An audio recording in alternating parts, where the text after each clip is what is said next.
is happening, fellow fantasy GMs? I am JJ Wang. He is the bearded one, DJ Dub. And with our powers combined, we are the Fantasy Couriers. JJ Wang, we just completed a whole, what was that, 4-hour auction draft to get us ready for this weekend. Well, JJ Wang, how you feeling? Oh, I feel fine. I had a bad draft. It happens. Oh well. Did what it did. Yeah, so if you're listening and you've never done a live in-person auction draft, now I'm not talking about one of those 8-hour proxy things. I'm talking get a bunch of your buddies in the room, name some players, and just take turn auctioning. Do it some point. You can get guys that don't know anything. It's just a fun time to sit there. We literally were in my basement eating chicken burgers, cookies, candy, and just hanging out, shooting the breeze in between picks, busting each other's chops, and just picking players. Sometimes people have strategies, they go out the window. I think did you have any thought pattern what you were gonna do? No, I don't. There's never a thought pattern of what I'm going to do. I mean, I be. Everybody's thought pattern is the same, depending on the type of draft. If it's a one quarterback draft, I'm going to hold my quarterback till late. I'm going to get my running backs receivers. Same thing with the super flex draft. Everybody's thought process is the same. I'm going to have to get quarterbacks. And whether or not you want a running back or not, that might change personally, but you're going to need wide receivers. Everybody's draft philosophy is exactly the same. Some people tend to think they're smarter than the other person, and they go in here with this and that, I can do this. But deep down, everybody's draft philosophy is the same. My problem was I just wanted to spend money. And boy, did you. That's all it is. That's all it was. Yeah, so in honor of JJ Wang, I'm wearing my tight end U shirt. He did something I've never seen him in the history of the world do. He basically went ginormous on 4 studs, so he's going to score 100 points with 4 guys and hope the rest of the guys do it. So your quarterback is, did you get Allen? Who your big 4? I got Hurts, Chubb, Chubb, and Kelsey, and then everybody else is just $1 picks. I don't know if anybody wants to sit here and go through my team. But the big 4 is what I was looking at. I got 4 studs and a bunch of dollar drafts. I've never did it before. Who cares? You do the same. You go to these drafts every year and you do the same thing over and over and over and over, and you usually lose. So why not try something different, right? Yeah, I was just super proud seeing the Travis Kelce just go big or go strong on the best tight end wide receiver on the board there. Kelce could, on a good year, be a wide receiver 1, so you might not even need that super strong wide receiver. And I like some of your ancillary pieces; those are guys I like. So yeah, I thought it's a cool if you never went in and be able to zag. Like I'm pretty sure that you never thought you'd go in and just go balls to walls on 4 guys and then boom, see what happens at the end. And now you're gonna be the king of the waiver wire this year. Well, I guess. You can only do waiver wires for so long when you got fab dollars because you've got to spend your fab dollars in order to get guys. So unless you're bidding $1 here, $1 there, I could play the waiver wire like that, but that's not going to help me because there's a reason these guys are on the waiver wire. So probably the first time a waiver priority comes up, I'm probably going to have to blow up majority of my money on that guy just so I can get another player. So no, I probably won't be doing the waiver wire too much because those kind of waiver wire guys I won't be able to get. No, currently though, we have our new teams. Those guys we're attached to that we're not ready to dump, and you probably have a couple of guys. You're like, I got them for $1 at the end. I was just picking guys. It's the same guys I've got. It's the same guys I got on every league. Todd Chandler, John Mechie, and Paris Campbell. They're the same guys. You got my boy at the end of every draft. So which one of my boys did you get? Shaheed or Hodgins? I got Hodgins. Yeah. So, but yeah, it's a fun time going. I was telling some guys last night, like, really, this league, if I don't win, I'm not as intent. Like, I always want to win, but I'm not as devastated. Cause I just like the hanging out with guys. It's probably the only time we see each other anymore as we get older to get to hang out and just shoot the breeze for a bunch of hours. And then I was so tired, I slept through SummerSlam and missed the ultimate betrayal. But That being said, we are the Fantasy Couriers. You can listen to us anywhere that podcasts are found, anywhere YouTube is found. Also, do us a favor, share us with your friends. We had a guy last night who's been in league with us for how long, and he goes, "You have a podcast?" So, Sanaki, this is for you. I'm going to call you out. You're here. See if you can hear us. We're only on episode 151. We haven't been around too awful long going around posting it. And he looked at us. I about died last night laughing at him. But if you go into Apple, give us a nice review, move us up in there, let people hear our expertise, knowing how intelligent JJ Wang is, and the comedic prowess of the bearded one. And we'll see, we're both bearded ones now. We got to rechange the bearded ones. But yeah, go in there, log us on, check us out, see our handsome faces, see my tight end U shirt I got on in honor of JJ Wang. At the end of this month, every year on Labor Day weekend, we do our bold predictions show. If you're interested in being a member of the bold predictions show, send us a message, cross post our podcast to someone and send us a screenshot. We're looking for people to join just to make crazy wild predictions. These aren't like your standard, it wouldn't be my standard. I think Tua could be a top 6. There's idiots like me around anywhere. It's got to be something crazy wild. Your Brady one was pretty close last year. We'll review some of those pretty closer. Yeah, it was. So it's just a fun time. It's usually our most watched show, and upcoming soon. Get ready. Rankings. JJ Wang cries a little bit. I sent him the file today. Rankings are a coming, so we'll be there for you. It's always ask. The people ask.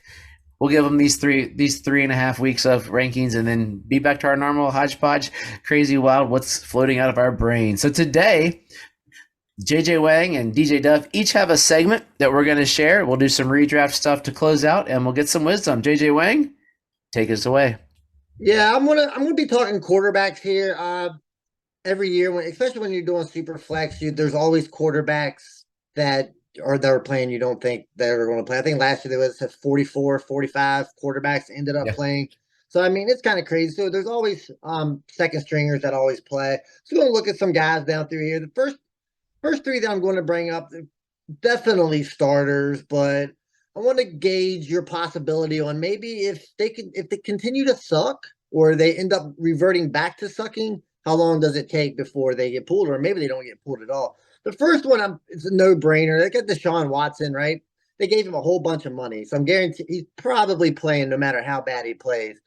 But if he continues to play as bad as he was playing, like throughout the year last year, is there conversation at all? Now, the backups is Dobbs and Dorian Thompson Robinson, but is there a conversation at all? Nope. Not a single one. Eli Manning played for how many years? He gets 2 rings. He gets glorified for that. He had some terrible years. They got 1 Super Bowl in spite of his interceptions. He's my guy for this kind of ranking.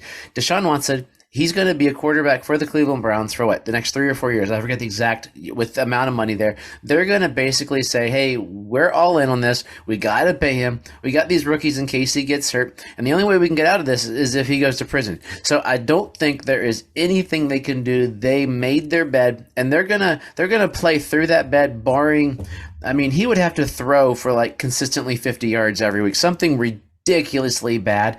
But when Geno Smith survives this long and takes this long to actually be good, Deshaun Watson, Well, even if he did the end of last year for the next 3 years, would still be the starting quarterback. bringing up Geno Smith, he's had one good year in his entire career. They give him a lot of money. If Geno starts reverting back to previous years, Geno, how long is the leash? Who's the backup? Drew Lock. Once again, who's the backup? But I understand, but old Geno is no better than old Lock. I mean, they both I would pretty bad. let Geno run. Basically, what they'll do if Geno starts to pass bad, they have 3, 4 capable running backs. They'll just go to Princeton 1932 football and just run those guys out. Aren't they already hurt? Well, no, Charbonnet just came back. Charbonnet came back. Walker's a little longer. McIntosh is great, and DJ Dow. I mean, so without right now, it's just Walker.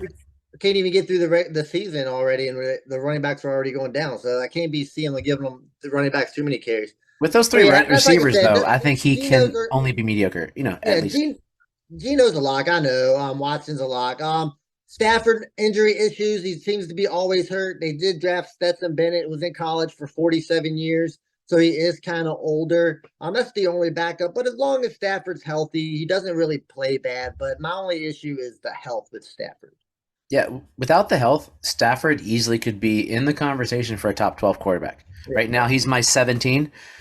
Spoiler alert. But I mean, there's so many good quarterbacks. I mean, you're looking at my number 19 quarterbacks, Derek Carr, who I think could be a decent quarterback this year for fantasy numbers. But Stafford could jump into the top 12 because he's got Cooper Cup. If Cam Akers plays what he's supposed to, Higbee's a decent. I mean, he's got weapons.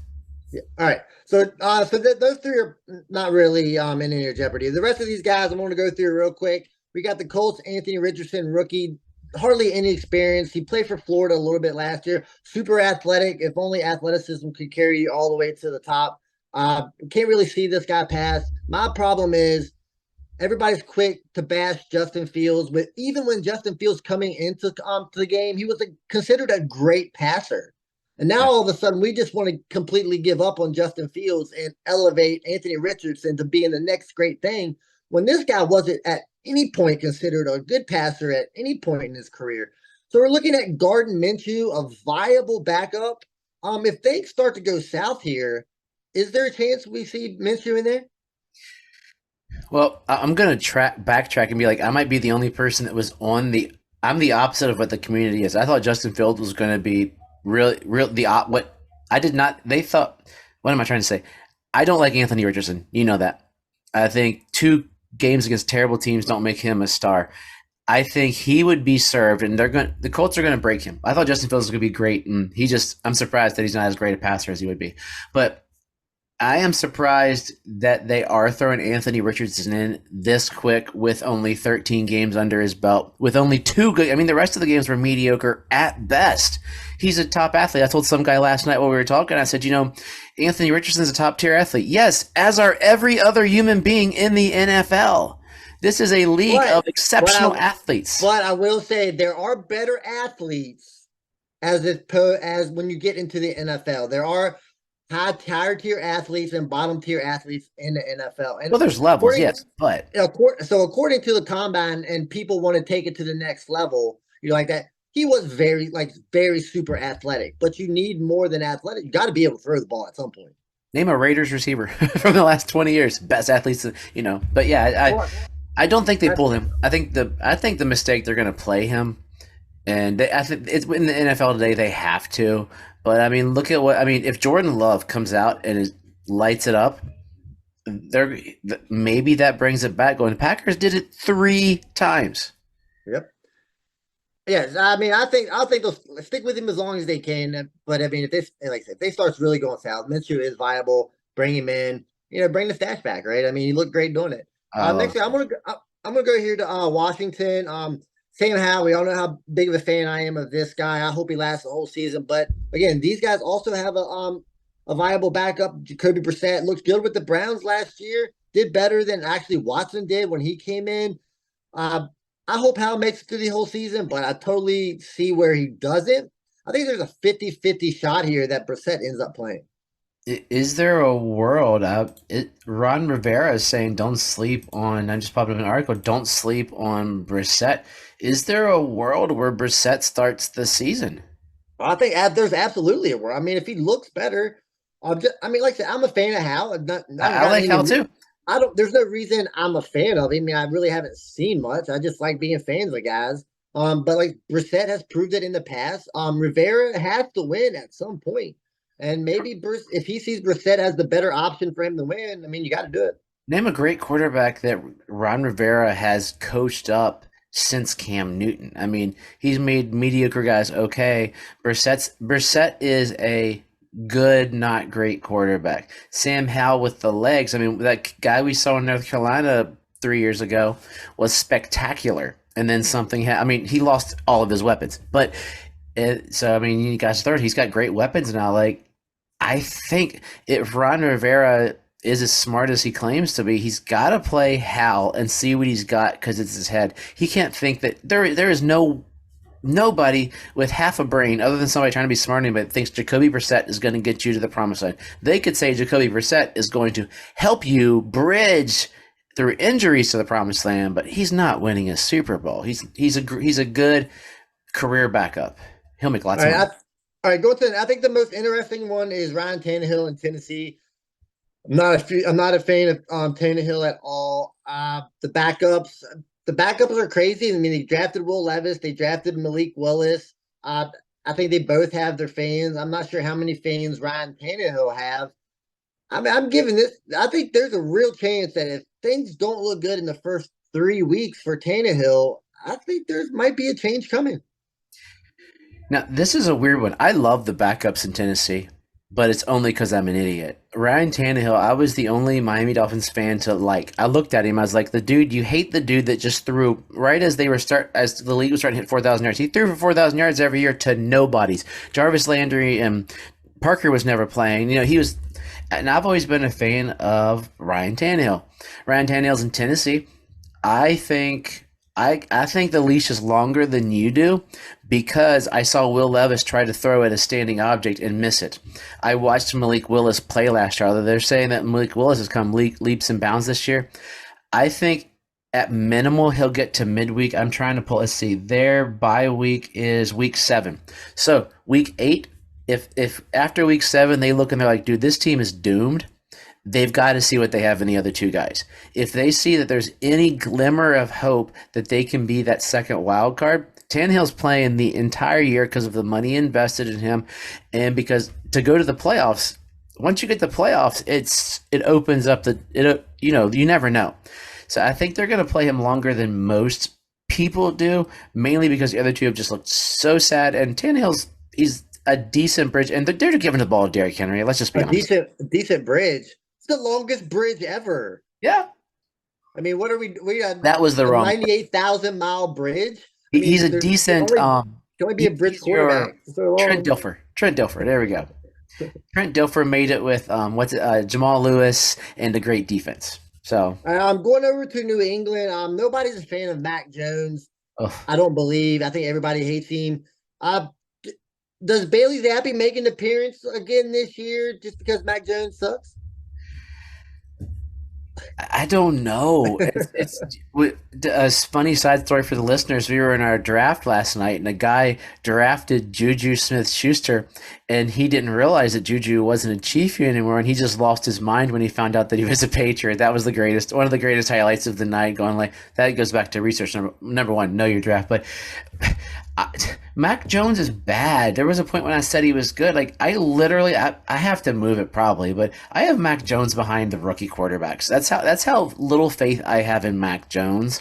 I think I've got to move him in front of the rookies. But I does Bailey Zappi play?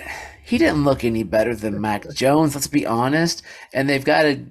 I think they got to ride out the Mac Jones experience because who knows? I mean, Geno Smith became good at 33. Maybe Mac Jones will do the same. I mean, it's possible. Who knows? All right, last one. This could be the most questionable one out of everyone in the NFL. We're going to Tampa Bay. We got Baker Mayfield and we got Kyle Trask. I mean, both these guys are terrible. At least we've seen Baker Mayfield be terrible. We haven't seen Kyle Trask be terrible. We just assume that he's terrible because he's never played. Oh, and by the way, the quarterback he was playing behind was Tom Brady. So obviously he's never going to get a chance to do anything ever. So Mayfield, I can't see a world where Mayfield makes it through the whole season. I'm not a fan of Mayfield at all. I think he's terrible. I think Trask isn't much better, but I mean, I think we see both of these guys playing throughout the year. You know me. I talked about him last. I like Mayfield. I'm still living in college, I guess, in that first year of the NFL. And I'm looking at the guys he's got to throw to this year. He's got decent weapons. Last year, he was throwing to a triage unit and put up a couple okay games, had some crappy ones, had some great, came into there. And I mean, I've got him in front of Jimmy G. Probably gonna move Jordan Love. You've got him ahead of Jimmy G. I have him in Awesome. front of Jimmy, but I mean, no, I Wow. got him at 26. So 26 out of 32. But Kyle Trask is supposedly looking good. That um, I don't know anymore, man. It's Yeah, no matter. I just think we end up seeing both these guys. Mayfield's not the answer. If you start losing, why not bring Trask in? He's got a bigger arm, get the ball down the field, and who knows? He's a But big guy, six in four, six Mayfield, though, five, 230. I in mean, geez, defense of Mayfield, he's only 28. So as a who quarterback, cares? he's And still he young. is and he has sucked for 6.5 years of those. Geno So Smith, I go back to Geno Smith. I thought you were going to throw out your 49ers, and we were talking about them. But anyway, part no, two not of the Fantasy Couriers this week, I'm calling it late draft. Sometimes you go into a draft and you're like, hey, I was going to go this way. And then you end up drafting like what I've done in last night. I had one receiver and a whole bunch of running backs. You're like, I've got to draft some guys towards the end of the draft to fill these spots. So what I'm going to do is I'm going to go through quarterback, running back, receiver, flex, and tight end. And I'm going to name three guys. And I'm going to say, oh, you didn't draft quarterback till super late. You're left with these three guys. Which one of these guys would you take, and how could you validate taking him over any of the other two? You with me? yep. So, since it is draft season coming up, I mean, we're 3 weeks away, so we're recording this. We always record this on Sunday, so it's the 6th when we're recording it. So, about 3 weeks away from National Draft Day. We always draft early. We're Dynasty guys. So, let's say you're starting out with quarterback. You watch, there goes Mahomes and Allen. You go through number 3 quarterback, Tua, and then Herbert, and then, no, I'm just kidding. But, all the big guns are gone. Then the middle guns are gone. So there goes the Jared Goffs, the Russell Wilsons, and you're there and you're like, oh man, I need a quarterback. So that means you have decent everything else. And that you are left around the realm of Derek Carr, Geno Smith, and Anthony Richardson. They're on the board. Who are you drafting? I'll probably go Derek Carr just because the consistency's there. He's not great. I don't think he's going to give me top 12 quarterback, but at that point, not really looking for top 12. Because if I was, I'd already drafted one way, already got him way earlier. But yeah, Geno Smith, one good year. It's possible that he continues it. Yup, absolutely. Anthony Richardson, who knows? I don't even know if he makes through the whole season. At least I know Derek Carr is consistent enough and can play well enough to be like that quarterback 1920. That's all I'm looking for at that point. For fantasy realms of the rookies, is Anthony Richardson the only one you would even consider unless dire straits? Not really. I don't see where Anthony Just because Richardson's he can run. I think because he can run. any different than CJ Stroud or Bryce Young. I mean, honestly, if I was I would rather have CJ Stroud or Bryce Young starting for my team before I would start Richardson. I don't understand it. Okay, yeah. A lot of people are like for the running. CJ Stroud's my favorite of this group, and I'm glad I got him in my own league. So let's say you were trendy. You said, I'm going zero RB. So you've got your receivers are studs. You got them. So you're zero RB. It's a way down. And if you go true zero RB, I was just told you draft until it hurts. And you're at the point you're like, oh, this makes me want to puke a little bit. Then draft one more receiver and then get your running backs. So these three guys are on the board. You have DeAndre Swift, Isaiah Pacheco, and Devon Achane. Those are going to be your RB1. Who are you drafting in this late draft? Well, it's not Devon Achane because he's a little guy that's never played in the NFL before, so it's definitely not him. Pacheco has been there before. He was pretty effective last year. Doesn't catch a lot of balls. DeAndre Swift, he can catch the ball, can't run, gets hurt. You know what? I'm probably going to go DeAndre Swift there. I'm not confident Pacheco continues to be the starter. Achane's never played it down in the NFL. I'm going to go DeAndre Swift. I think I'd have to. I mean, realistically, if you're drafting and you're at that pain, you could almost get these guys the next 3 rounds in that order. Probably Swift, Pacheco, A-Chain, maybe A-Chain even later. But Swift still has value and he's got talent. So he's one of those late healthy guys coming. Like I got him for peanuts last night, so it was great. Well, let's say you did the opposite. You went strong. You went strong running back. So you're rocking some studs. You have no receivers. You get towards the end, and you're like, oh, here's the guys that are setting at me: Michael Thomas, Cortland Sutton, Van Jefferson. You need to start your receiving core. We'll say you might have one at this point because you don't do the zero wide receiver that deep, but This is probably going to be your wide receiver too, because you got that many stud running backs. You were like dumb and said, "I'm going to play in the trade," which never do that, by the way. Anybody? Which of these guys would you take? So it was Michael Thomas, Van Jefferson, and who's the other one? My boy from last year, my bold Oh, prediction. Cortland Sutton. Cortland Sutton. I was so dumb. Uh, I mean that's a tough one. Not a fan of Michael Thomas. Like, But he's healthy. He's when healthy. he does play, he is effective. Van Jefferson, he's been in the league for 12 years and really hasn't done anything in those 12 years. Maybe, and everybody says if Cup gets hurt, well, if you're relying on injuries, I mean, that guy's Ever, never ever, ended up ever. never going to play. Cortland Sutton, I like Jerry Judy. I don't think Cortland Sutton's all that. You know what? I'm gonna go Michael Thomas. I Wow. think the upside with at least the upside of Michael Thomas, I guess, is probably better than both of those other guys. Like I think I would go Sutton just because, not because of Sutton this year, but because I think Russ is going to pick it up, and because of Sean Payton. I hope Michael Thomas. I just got him for a bag of potatoes in one league. So, and Van Jefferson. I mean, he's only like 12 years age wise. He's only been in the league a couple of years. That's the funny thing about it. He's one of those older guys, I believe. So yeah, interesting guys. Okay, this one's a flex roll, but I'm calling this the DJ Dove special. Three receivers. You're later in. They're gonna have to be for a flex or a deep bench or somewhere in there. So you got shallow benches. Isaiah Hodgins, Raheed Shaheed, or KJ Osborne. Uh, Not KJ Osborne. I think he's more the third wide receiver. I mean, Addison's going to get a lot of targets. Jefferson's going to get a lot of targets. So definitely not Osborne. Who were the other two? I already forgot. My two favorites, Hodgins and Shaheed. Shaheed, he looked good. I mean, he bursted. He had some big games. Isaiah Hodgins, I'm gonna go Rashid Shaheed. No, I can't go Rashid Shaheed. I'm gonna have to go the number one option with. I'm gonna have to go Isaiah Hodgins because I mean, if you got Olave, Michael Thomas might play. He's looking at a third wide receiver there. At least if you go with Isaiah Hodgins, possibly a wide receiver one.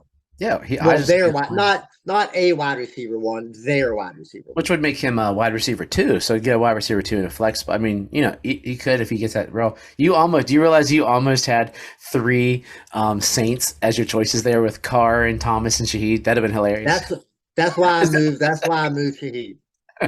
Okay, now your favorite new position, my tight end use shirt, says you decided to wait on tight end like everybody else should, unless you get the top two. But you waited too long. People already have like two tight ends for some reason on shallow benches.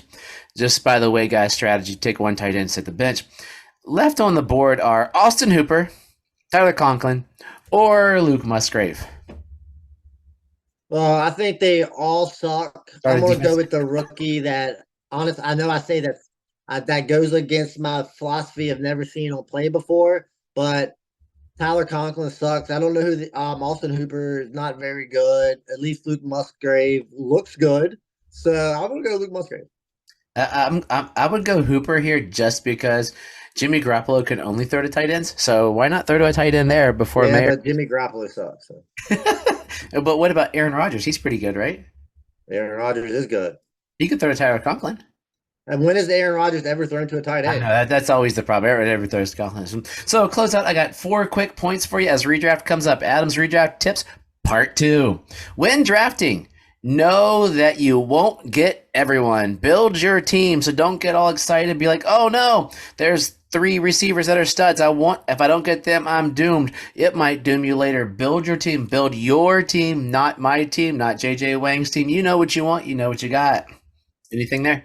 Yeah, and honestly, I'll build my team however I want. So if I decide to go 4 players and not get anybody else, that's what I'll do. It's my Yep. team.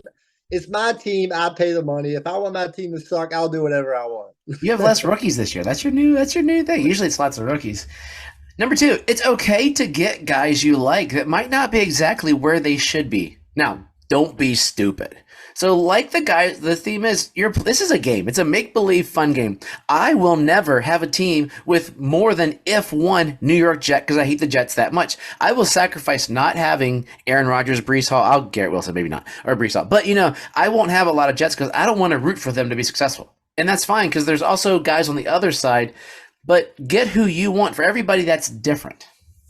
Oh, absolutely. I mean, I got over that philosophy a long time ago when I stopped being a Cowboys fan just for that reason.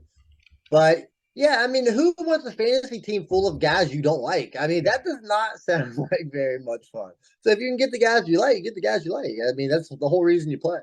Point three, know your league mates. We have a league that has 3 Raiders fans. Who do I often nominate early in the auction draft? Raiders.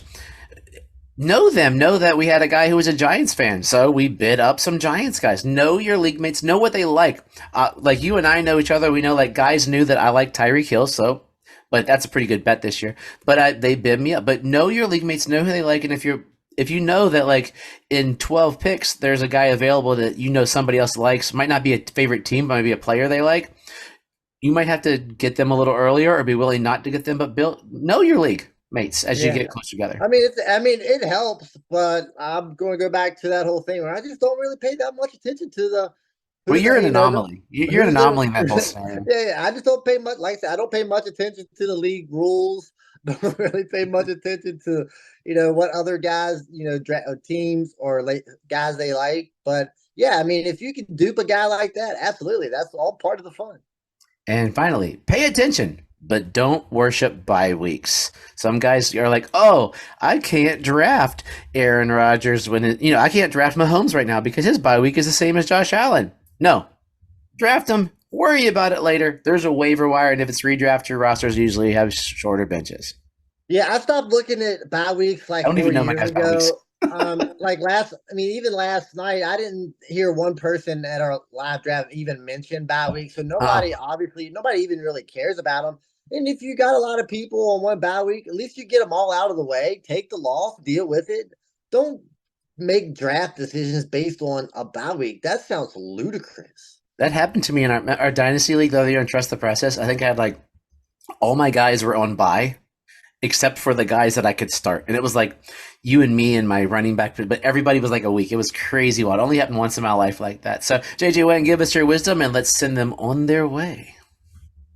Yeah, so I can't even think of what I was going to say. The theme of the show is my draft last night, evidently. So my draft words of wisdom is when you're doing an auction draft, make sure you save enough money in the end so you can at least have a second quarterback because you're not going to go very far without a second quarterback. In And now Superflex. I'm relying on Kyle Trask to be the starting quarterback for the Tampa Bay Buccaneers. So as always, trust yourself and trust the process.